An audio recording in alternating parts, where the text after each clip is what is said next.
जागतिक बुद्धिबळ दिनानिमित्त धाराशिव येथे भव्य बुद्धिमंथन स्पर्धा. श्री सिद्धिविनायक सोशल फाउंडेशनचा बुद्धिमंथन सोहळा.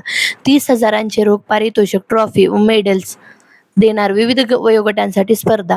बुद्धिमत्तेचा, संयमाचा आणि दूरदृष्टीचा जागतिक स्तरावर सन्मान मिळवलेल्या बुद्धिबळ खेळाच्या जागतिक बुद्धिबळ दिनानिमित्त धाराशिव जिल्ह्यात बुद्धिमंथन या भव्य रॅपिड बुद्धिबळ स्पर्धेचे आयोजन करण्यात आले आहे. येत्या रविवारी 20 जुलै रोजी DIC रोड, छत्रपती संभाजी महाराज नगर येथील श्री सिद्धिविनायक परिवार हॉल येथे ही स्पर्धा पाडणार असून सकाळी 9 वाजता स्पर्धेला सुरुवात होणार आहे, तर संध्याकाळी 7 वाजता बक्षीस वितरण समारंभ होणार आहे. या एकदिवसीय स्पर्धेचे आयोजन श्री सिद्धिविनायक परिवार, धाराशिव जिल्हा बुद्धिबळ संघटना, GEH Raisoni sports and culture foundation, कल्पना प्रकाश वेलफेअर फाउंडेशन यांच्या वतीने करण्यात आले आहे.